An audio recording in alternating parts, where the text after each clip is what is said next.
গতকাল পর্যন্ত আমরা প্রায় 50টা দেশ থেকে 550-র উপরে বিদেশি গেস্টদের রেজিস্ট্রেশন পেয়েছি। এছাড়াও বাংলাদেশে প্রায় 2000-এর উপরে রেজিস্ট্রেশন হয়েছে।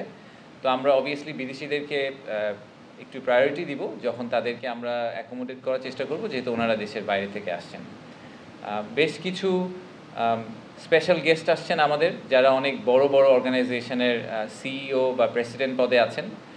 এক্সাম্পল হিসেবে আমি কয়েকটা নাম বলি, যেরকম জারা যে কোম্পানিটা আছে ইন্ডিটেক্সের, যে একটা বড় কাপড়ের ব্র্যান্ড, তাদের যে গ্রুপ সিইও অস্কার মার্কট উনি আসছেন। সুলতান আহমেদ বিন সুলাইমান উনি হচ্ছেন ডিপি ওয়ার্ল্ড বলে যেই পোর্টটি আছে দুবাইতে, জেবুলারি পোর্ট, অনেকে হয়তো আপনারা শুনেছেন, ওটার ওয়ার্ল্ডের লার্জেস্ট পোর্ট, এবং দুবাই ইকোনমির প্রায় একটা বড় অংশ, almost a quarter of that economy is actually run through ওই পোর্টের থ্রুতে। তো ডিপি ওয়ার্ল্ডের যে চেয়ারম্যান উনি আসছেন আমাদের একজন স্পেশাল গেস্ট হিসাবে। ব্যারনেস রোজি উইন্টারটন আসছেন, উনি হাউস অফ লর্ডসের মেম্বার ইউকে, এবং একই সাথে বাংলাদেশের trade envoy for UK into Bangladesh. এছাড়াও আসছেন স্যামসাং সিএনটির যে ভাইস প্রেসিডেন্ট, ভদ্রলোকের নাম হচ্ছে কিয়ংসু লি। সো স্যামসাংয়ের এটাই আমাদের actually one of the senior most visits Samsung থেকে, এবং যেহেতু ওনারা অনেক বড় একটা কংগ্লোমারেট, আপনারা অনেকেই শুনেছেন যে ওনারা ভিয়েতনামে বড় একটা ইনভেস্টমেন্ট করেছেন অনেক আগে। তো আমরা চেষ্টা করছি যে আমাদের দেশেও যাতে আমরা এরকম কিছু করতে পারি। জিওডানো নামে একটা কাপড়ের ব্র্যান্ড আছে, ওটার সিইও আসছেন। এছাড়া এরকম অনেকগুলো নাম আছে, আমি আর সবগুলো ডিটেলে গেলাম না। মেটার থেকে লোকজন আসছেন, আমাদের উবারের সিনিয়র একজন ভদ্রলোক আসছেন, টেলেনর থেকে আসছেন, এক্সেলারেট এনার্জির প্রেসিডেন্ট আসছেন, এবং দাউদ গ্রুপ পাকিস্তানের বেশ বড়, ওনাদের যে ছেলে যিনি ভাইস চেয়ারম্যান উনিও আসছেন আমাদের এখানে। আর বেশ কিছু বড় বড় ভেঞ্চার ক্যাপিটালও আসছেন, কারণ আমরা আসলে এবার এই ফুল সামিটটাকে একদম স্টার্ট আপ থেকে শুরু করে বড় বড় ইন্ডাস্ট্রি পর্যন্ত পুরোটাকে কভার করার চেষ্টা করেছি। সো ভেঞ্চার ক্যাপিটালের মধ্যে বি ক্যাপিটাল, তারপরে গোবি, কনজাংশন, মারুবেনি, এরকম বড় বড় অনেকগুলা ভেঞ্চার ক্যাপিটালিস্ট ফার্মও আসছেন। তো আমি একটু যদি শিডিউলটায় যাই যে আমরা আসলে ওই দিনগুলোতে কি করব।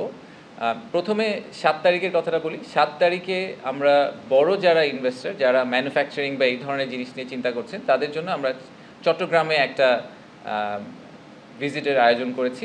তো এখান থেকে ওনাদেরকে প্লেনে করে চট্টগ্রাম নিয়ে যাওয়া হবে। তারপরে ওনারা কোরিয়ান ইপিজেড ভিজিট করবেন, এবং তারপরে মিরেশ্বরাই যে ন্যাশনাল আমাদের ইকোনমিক জোন আছে সেটা ওনারা ভিজিট করবেন।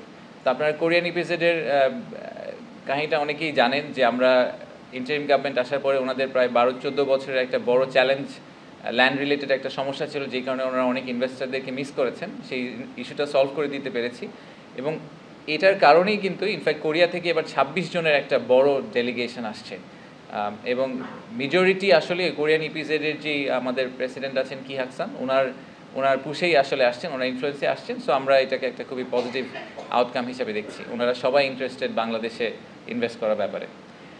7 তারিখে প্যারালি ঢাকায় স্টার্ট আপ কানেক্ট নামে একটি প্রোগ্রাম হবে ইন্টারকন্টিনেন্টাল হোটেলে। সো স্টার্ট আপদের জন্য একদম পিওরলি ফোকাস করে ভিসিদেরকে টার্গেট করে একটা সারাদিনের প্রোগ্রাম হবে ইন্টারকন্টিনেন্টাল হোটেলে। ভিসি বলতে আমরা ভেঞ্চার ক্যাপিটালিস্ট বুঝাই, যারা স্পেসিফিক্যালি ইনভেস্টার, যারা স্টার্ট আপ কমিউনিটিতেই খালি ইনভেস্ট করতে ইন্টারেস্টেড। 8 তারিখে আমরা এই ইনভেস্টার গ্রুপদেরকে নিয়ে যাব হচ্ছে কি জাপানিজ ইকোনমিক জোনে, 2500-এ নারায়ণগঞ্জে আমাদের পাশে যে ইকোনমিক জোনটা আছেন ওখানে নিয়ে যাব। ওনারা সারাদিন ওখানে ভিজিট করবেন, ওখানে কয়েকটা ইন্ডাস্ট্রি ভিজিট করবেন, দেখবেন যে কীভাবে আমরা ইকোনমিক জোনগুলোকে ডেভেলপ করেছি, এবং ওনারা যদি বাংলাদেশে এসে একটা সেট আপ করতে চান তাহলে একদম প্লাগ অ্যান্ড প্লে যে অপশনটা আমরা ওনাদেরকে দিতে চাই, এটার একটা বেস্ট এক্সাম্পল হচ্ছে Japanese economic zone. So Japanese economic জোনটাকে ওনাদের আমরা ঘুরিয়ে দেখাবো। তো এটার ক্ষেত্রে হয়তো জাপানিজরাই আমাদেরকে আসলে ফ্রন্ট করবে, এবং ওনারাই পুরো জিনিসটাতে হোস্ট হিসাবে কাজ করবেন। 8 তারিখ বিকালটা আমরা ফ্রি রেখেছি বিভিন্ন ট্রেড অ্যাসোসিয়েশন যাতে ম্যাচ মেকিং কিছু ইভেন্ট করতে পারেন, তাদের নিজেদের হোস্টিংয়ে কিছু অনুষ্ঠান করতে পারেন। সো 8 তারিখ বিকালটা একটু লাইট। তারপরে 9 তারিখে হচ্ছে আমাদের মেইন ইভেন্ট। তো 9 তারিখের মেইন ইভেন্টটা হবে ইন্টারকন্টিনেন্টাল হোটেলে। আমাদের প্রধান উপদেষ্টা যিনি আছেন, মাননীয় প্রধান উপদেষ্টা, উনি আমাদের প্রধান অতিথি 9 তারিখ সকালের প্রোগ্রামটার জন্য। সেখানে আমাদের প্রাইমারি টার্গেট হচ্ছে যে আসলে সবাইকে এক জায়গায় ফাইনালি নিয়ে আসা। সব অ্যাম্বাসেডাররাও থাকবেন, এবং আমাদের সরকারি সিনিয়র উপদেষ্টারা সবাই থাকবেন ওখানে উপস্থিত। সকালে আমরা চিফ অ্যাডভাইজারের ইভেন্টটা করব, সেটা উইল বি ফলোড বাই দুপুর থেকে শুরু করে বিভিন্ন ধরনের ছোট ছোট ব্রেকআউট সেশন, আমরা এগুলোকে ব্রেকআউট সেশন বলছি কারণ বাংলাদেশের এফডিআইতে যে ইন্ডাস্ট্রিগুলোতে সবচেয়ে বেশি এফডিআই আসার সম্ভাবনা রয়েছে এরকম বেশ কয়েকটা ইন্ডাস্ট্রিকে আমরা আসলে স্পিন অফ করার চেষ্টা করেছি। তো প্রথম সেটা হচ্ছে গিয়ে রিনিউয়েবল এনার্জি। আপনারা সবাই জানেন যে আমাদের রিনিউয়েবল এনার্জি নিয়ে একটা ডিমান্ড আছে এবং আমাদের দেশের রিনিউয়েবল এনার্জিতে ইনভেস্ট করার ব্যাপারে ওনাদের অনেক আগ্রহ আছে বিদেশি অনেক ইনভেস্টরদের। তো প্রথম দিন দুপুরে রিনিউয়েবল এনার্জি নিয়ে ইউরোপিয়ান ইউনিয়ন আসলে তাদের হোস্টিংয়ে একটা বড় ইভেন্ট অর্গানাইজ করবে। তো এই ব্রেকআউটগুলোকে সবগুলোর ক্ষেত্রে আপনারা দেখবেন যে আমরা একজন হোস্ট তৈরি করে দিয়েছি বিডা এবং বেজার বাইরে। আমরা আসলে পার্টনারশিপে পুরো ইভেন্টটাকে রান করার চেষ্টা করছি যেখানে প্রাইভেট সেক্টর আমাদের সাথে ইকুয়ালি ইনভলভড এবং অন্যান্য দেশের এম্বাসিগুলো আমাদের সাথে ইকুয়ালি ইনভলভড। সো রিনিউয়েবল এনার্জিটা ড্রাইভ করবে হচ্ছে ইউরোপিয়ান ইউনিয়ন। এই ব্রেকআউট সেশনগুলো স্ট্রাকচার এরকম হবে রাফলি, সেটা হচ্ছে যে প্রথম একটা প্যানেলের মতো থাকবে, সেই প্যানেলে হয়তো ওই এনার্জি ইন্ডাস্ট্রির এক্সপার্ট যারা তারা কথা বলবেন, আমাদের মাননীয় উপদেষ্টা যিনি আছেন জ্বালানি উপদেষ্টা উনিও থাকবেন ওখানে। আর তারপরে আমরা একটা ম্যাচ মেকিং ইভেন্টের মতো করব। আসলে আমাদের এবারের একটা বড় ডিফারেন্স আগের সব ধরনের ইভেন্ট থেকে হচ্ছে যে আমরা আসলে বড় বড় সেমিনার এবং বক্তৃতাগুলো থেকে দূরে গিয়ে দ্বিপাক্ষিক মিটিংয়ের দিকে আসলে ফোকাস করেছি অনেক বেশি। তো বেশ কিছু ম্যাচ মেকিং ইভেন্ট থাকবে যেখানে আসলে এক একজন ইনভেস্টর এবং ইনভেস্টি তারা ওয়ান টু ওয়ান কথা বলতে পারবেন। আবার যারা ইনভেস্টর আসছেন তারা আমাদের সরকারি বিভিন্ন সংস্থার সাথেও one to one meeting set করতে পারবেন। Digital economy, garments and textiles, agriculture and agro processing আর হেলথ কেয়ার, এই চারটা হচ্ছে গিয়ে রিনিউয়েবল এনার্জির পাশাপাশি আমাদের পাঁচটা সেক্টর, যেই পাঁচটা সেক্টরে আমরা মনে করছি যে সবচেয়ে বেশি আমাদের জন্য এফডিআই এর জন্য রেডি সেক্টর এবং যেখানে আমরা ইনভেস্টমেন্ট এক্সপেক্ট করছি। এর বাইরে ছোট ছোট কিছু আমরা আশা করছি যে ভালো ভালো আউটকাম হবে। ফর এক্সাম্পল বেশ কিছু এমওইউ এবং ইনভেস্টমেন্ট কনফার্মেশনের প্ল্যান আছে, আমি সেগুলো সব এখানে রিভিল করতে চাই না, যেগুলো আপনারা হয়তো সামিটের সময় জানতে পারবেন। একটা ছোট্ট এমওইউ কর্নার আছে যেখানে অনেকগুলো এমওইউ সাইন হবে এবং বেশ কিছু এগ্রিমেন্ট সাইন করার আমাদের প্ল্যান আছে বিনিয়োগে, সামনের বিনিয়োগকে মাথায় রেখে। ইনভেস্টমেন্ট প্রমোশনকে মার্কেট করে বা ওনাদেরকে অ্যাসোসিয়েট করে তাদের থেকেও অনেক বেশ সিনিয়র ডেলিগেশন আসছেন, কারণ ওগুলো নিয়েও আমরা একটু ফোকাস করতে চাই। লাস্ট একটা ছোট্ট পয়েন্ট বলি, সেটা হচ্ছে যে বাংলাদেশের আমরা তো সব বিনিয়োগ এবং ব্যবসা রিলেটেড কথাবার্তা বললাম, কিন্তু আসলে বাংলাদেশি ইনভেস্টর যারা আসবেন তাদেরকে সবচেয়ে যেই পার্টটা আমি মনে করি সবচেয়ে ভালো করে আমাদের জানাতে হবে সেটা হচ্ছে বাংলাদেশের পিপল অ্যান্ড কালচার। এই দুইটা জায়গা আমরা অনেক সময় মিস করে যাই, কিন্তু যখন আসলে কেউ ইনভেস্টমেন্ট ডিসিশন নেয় তারা একটা বড় ডিসিশনের একটা বড় ফ্যাক্টর কিন্তু হয় যে সেই দেশে তার এমপ্লয়িরা গিয়ে আসলে ফিট ইন করতে পারবে কিনা, সেই দেশের কালচার কীরকম, সেই দেশের মানুষ কতটুকু ওয়ার্ম।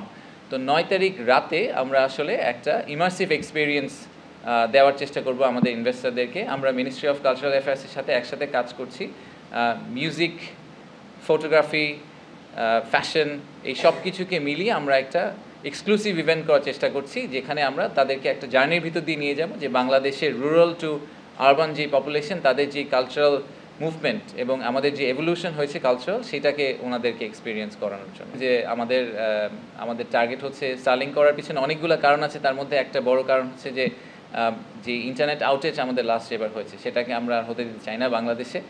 ইনফ্যাক্ট আমি গত 2 সপ্তাহ আগে যখন লন্ডনে গিয়েছিলাম, ওখানকার যারা রিটেলার আছেন যারা বাংলাদেশ থেকে অনেক গার্মেন্টস অ্যান্ড টেক্সটাইলস অর্ডার করেন, তাদের একটা ছোট্ট জায়গায় ওনারা খুবই আসলে একটা চিন্তার মধ্যে পড়ে গিয়েছিলেন যখন 1 সপ্তাহের জন্য বাংলাদেশ হঠাৎ ম্যাপ থেকে ভ্যানিশ হয়ে গিয়েছিল, সো ইন্টারনেট যখন চলে গিয়েছিল। সো এইটা we can't let that happen.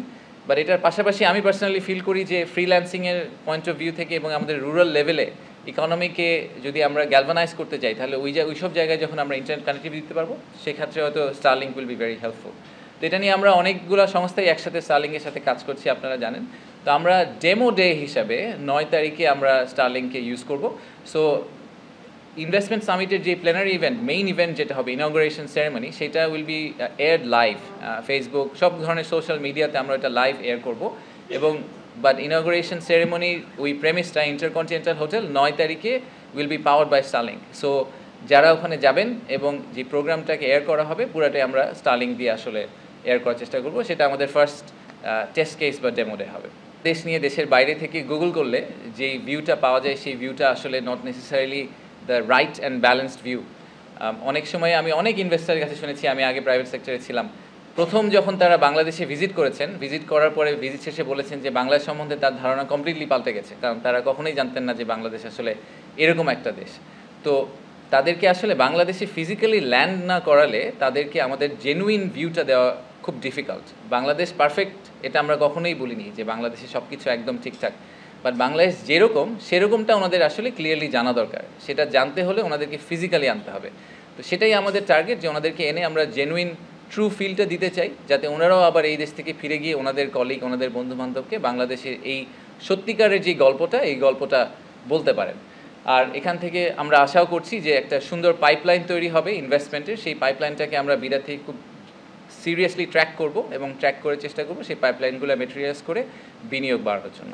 বিনিয়োগ আপনি যদি এভাবে চিন্তা করেন যে আমাদের জুলাই আগস্টের ইভেন্টের পরে বিনিয়োগ তার আগ থেকেই কিন্তু বিনিয়োগ একটু নিম্নগামী ছিল। আমরা এটা অনেক দিন ধরেই জানি যে আমাদের ইনফ্যাক্ট আমাদের টোটাল এফডিআই নাম্বারটা তো আমাদের জিডিপির তুলনায় খুবই ছোট। ওটা হওয়া না হওয়া অলমোস্ট একই রকম কথা। $1 বিলিয়ন নিচের একটা এফডিআই একটা বছরে I don't think it actually makes a big dent to the country's economy anyway. তো এই জায়গাটাতে আমাদের আসলে এটা আরও 10 গুণ হওয়ার কথা ছিল আমাদের ইকোনমি সাইজের জন্য। তো সেইটার আমরা একটা টার্ন অ্যারাউন্ড কি দেখতে পাবো এই মাসে টার্ন অ্যারাউন্ড দেখতে পাবো কিনা এটা আপনাকে আমি একদম অ্যাসার্টেন করে বলতে পারি না। হয়তো গত বছরের চেয়ে এই বছর বিনিয়োগটা বেটার হবে, এই বছর গত বছরের চেয়ে 10 গুণ হবে কিনা প্রবাবলি না, কারণ এটা একটা স্লো মুভিং কার্ভ। আমাদের ইনভেস্টারদেরকে একটা কনস্ট্যান্ট কনফিডেন্স দিতে হবে। ওভারনাইট তো ইনভেস্টমেন্ট ডিসিশন নেন না, তারা একটা সময় ধরে ডিউ ডিলিজেন্স করে ইনভেস্টমেন্ট ডিসিশনটা নেন।